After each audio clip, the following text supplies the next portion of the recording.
we find ourselves cruising along to Seattle. Now we are near our top of descent, which is marked out in green. So before we descend, we have to do some important preparations for our landing. First thing is the approach. So we're going to take the ILS approach, that stands for the Instrument Landing System. Runway 16 left. So I'm going to get my charts open here. I'll show you these charts.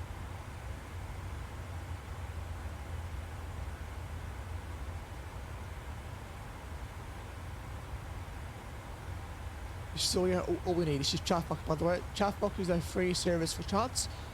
So is it going to allow me to do both? It won't. Okay, so looking here, this is our frequency and our course. That's all we really need, this chart. And our minimums are going to be down here.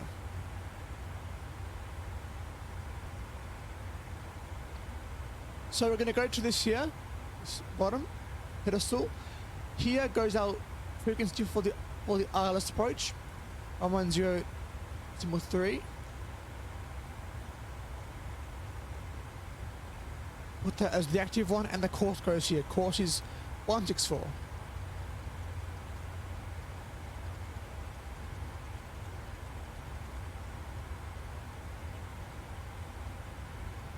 Course is in. Minimums, we can go borrow minimums today.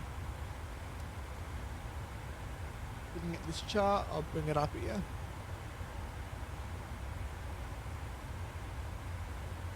We're doing the ILS approach, not the like laser only approach. Radius 200. But we can go barrow, which is going to be 632 on the minimums. So a lot of scrolling. We're going to find 632, which is appearing there.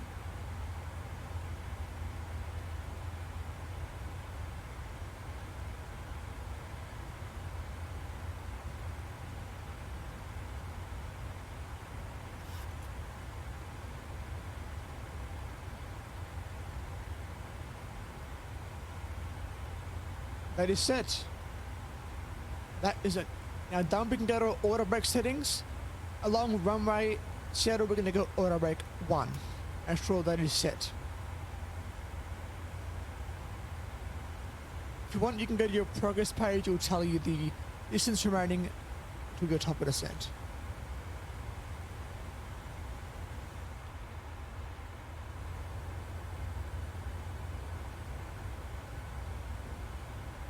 And the QNH in Seattle is 2994, so we're going to, as we are already below 18,000 feet, we can go to that right now.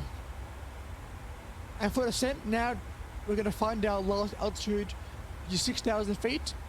So 6,000 goes in the box.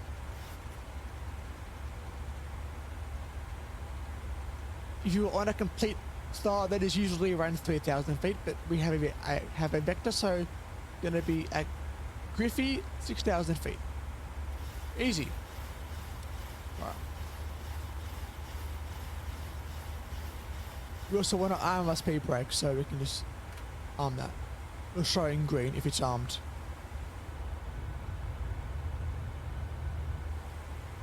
Now snow around us now. Now we can go to the inner earth page, choose your flap setting. We're going to allow with a flaps 30 today, so 30, I'll put in there. A short runway like Burbank, do 40. Seattle, long runway, do 30. And there's your speed there for landing. So you want to aim to be that plus 5 knots on your approach. So we're going to aim to be around 135 for approach today.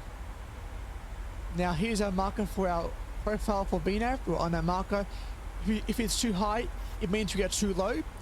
If it's too low, it means we go too high. Right? It's mainly just like relative to where you are, so that's how it works.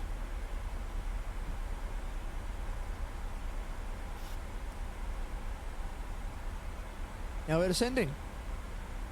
Simple.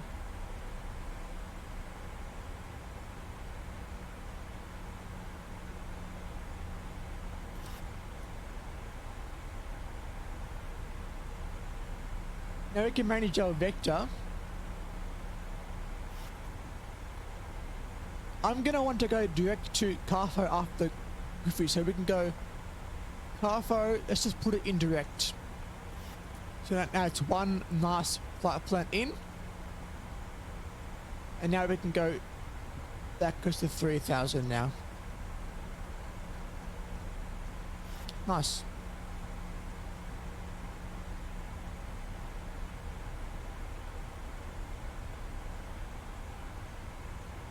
That was like a little discontinuity in the flight plan, so yeah, it's all cleared up now.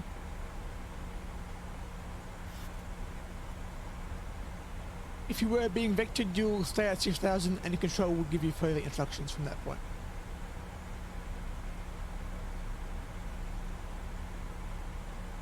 Now we're near 10,000 feet, we can go seatbelts on, and again we can put on our landing lights.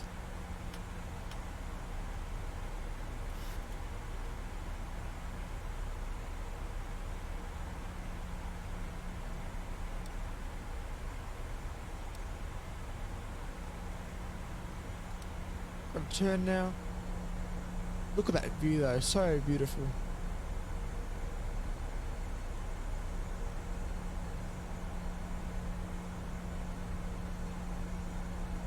Hello, America.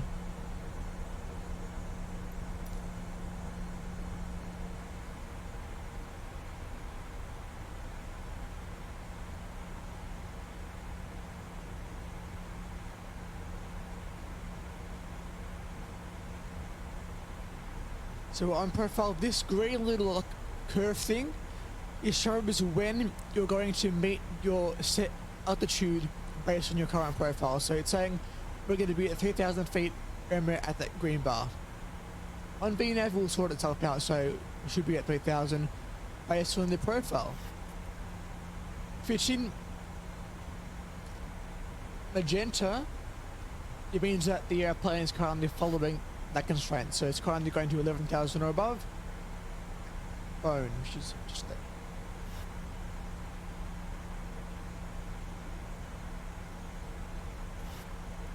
Is there weather radar? Not really needed now. Pull it off.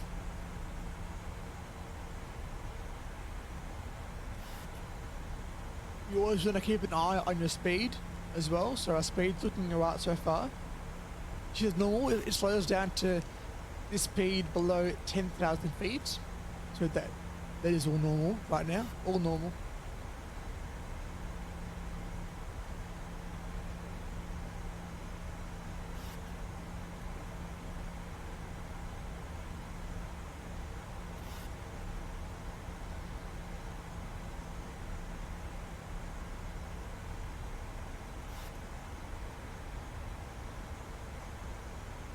Yeah, below 10,000.